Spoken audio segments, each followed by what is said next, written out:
You know that perfect white t-shirt you have in your closet? The one that's just so bright and so crisp? Have you ever stopped to think about how it actually gets that way?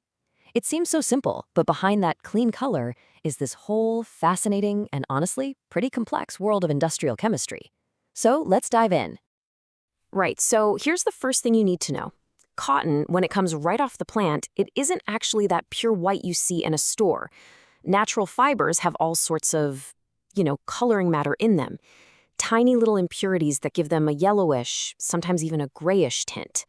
So the very first problem to solve is how do we get rid of all that natural color? And that question right there kicks off our quest for white. To get that clean, pure fabric base, the textile industry has to rely on a process we all know, bleaching. So let's take a closer look at what that really means and why it's such an absolutely fundamental step in making our clothes. So at its core, bleaching is pretty simple. It's the destruction of that natural color.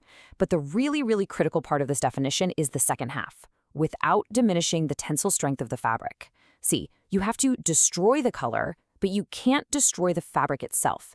It's this incredibly delicate chemical balancing act.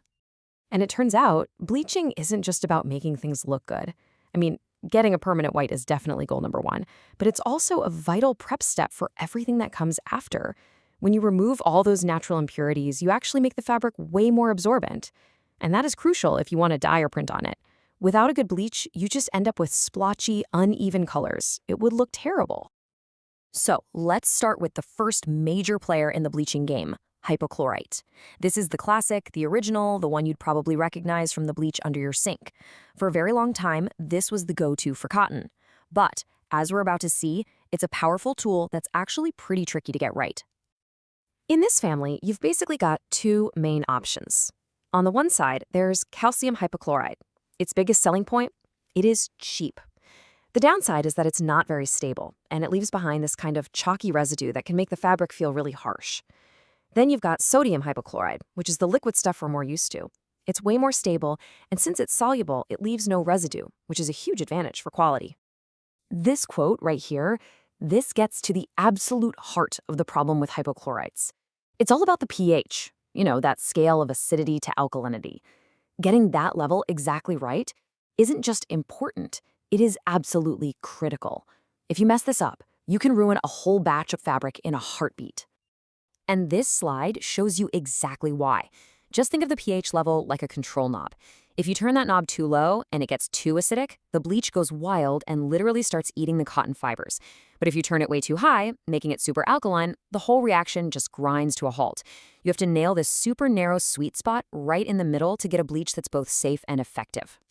So what's the final verdict on hypochlorite? Well, the big pro is the price. It's the cheapest option. But the cons, man, they really start to stack up. You've got a high risk of damaging the fabric, it can actually cause yellowing later on, and it creates a pretty heavy environmental burden with all the salt in the wastewater.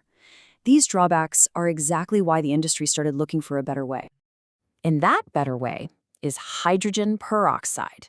This chemical is the modern industrial workhorse. It is so versatile and so effective that people in the industry just call it the universal bleaching agent. And part of that versatility is in how you can use it. On a massive industrial scale, you can process fabric with hydrogen peroxide in two main ways.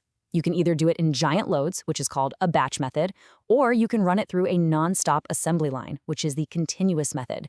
So here's a look at the batch method. This machine is called a keyer, and honestly, the best way to think of it is as a giant industrial pressure cooker. Workers load an enormous amount of fabric inside. They fill it up with the bleaching chemicals, seal it tight, and then heat it up for hours to get the job done. And then you've got the total opposite approach, the continuous method, which uses a machine called a J-box. See how the fabric just keeps feeding in one end? It gets saturated with chemicals and then travels slowly through that big J-shaped chamber where it gets steamed. It's basically a non-stop factory line for bleaching, which is perfect for huge production runs. Now, pH is just as critical for peroxide, but for a totally different reason. Just look at this chart. The reaction rate just explodes as you make it more alkaline. Look at that jump from pH 11.1 to 12.6. A small tweak in the pH can make the reaction almost 4 times faster. It just goes to show how incredibly precise you have to be. So, what really earns it that universal agent title? Well, it makes a really great permanent white. It's less toxic and less polluting. You can even combine cleaning and bleaching into one step, which saved time and money. But the real game changer is that it's gentle enough to use on delicate stuff like wool and silk, not just on tough cotton. Okay, time for our third and final agent. If hydrogen peroxide is the all around star player, then sodium chloride, well, that's the specialist. This is the one you call in for the really, really tough jobs that need maximum power. Its main gig is bleaching tough synthetic fibers like polyester and fabrics that are blended. And here's the interesting twist. Even though it's incredibly powerful, it's also the method that is most protective of the fibers. It does the least amount of damage while getting things whiter than anything else. And the chemistry here is a complete 180 from what we've seen. Remember how the other two needed alkaline conditions? Well, sodium chloride needs an acidic environment to work. You add acid, it reacts with the sodium chloride, and that reaction releases a gas called chlorine dioxide. And it's that gas that actually does the bleaching. But this is where you run into a massive trade-off. The reward? You get the highest possible degree of whiteness with the least possible damage to the fabric. Amazing, right? But the risk is just as high. That chlorine dioxide gas is toxic, and the process is so corrosive that it can actually eat away at the stainless steel machinery over time. All right, so we've met the classic, the workhorse, and the specialist. Let's put it all together and wrap this up with a final scorecard to see how these three really compare head to head.